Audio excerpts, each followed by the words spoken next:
எத்தனை பேருக்கு அந்த வசிய பொருத்தம் இருக்குதுன்னு தெரியாது. 95 பேரை கேட்டால் கூட 100க்கு அப்படி தான் சொல்லுவாங்க. எங்கள் வீட்டுக்காரன் நானும் கிழக்கும் மேற்குங்க அப்படின்னு தான் சொல்லுவாங்க. ஆனால் உள்ளுக்குள்ளே இருக்கும். ஆமாம், அதெல்லாம் வெளில சொல்லாத, நம்மளை பார்த்தா அவெல்லாம் கண் திருஷ்டி வந்துடும், அதனால் இப்படி சொன்னேன் அப்படிம்பாங்க. இப்போது அவளுக்கு என்ன பிடிக்கும், இந்த புடவை பிடிக்கும், இந்த துணிமணி பிடிக்கும். அதாவது அந்த பெண் நினைக்கிறதுக்குள்ளே, அந்த துணையை நினைக்கிறதுக்குள்ளே அப்படி வந்து நிற்பான் வீட்டுக்காரன். இது வசிய பொருத்தம்.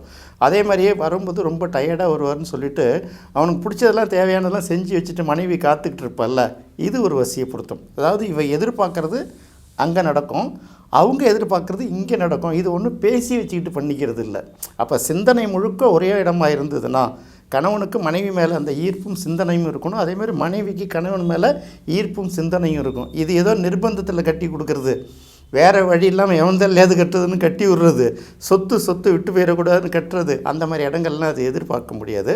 வசிய பொருத்தம்ங்கிறது அது கிட்டத்தட்ட இயற்கையாக அமையிறது தான்.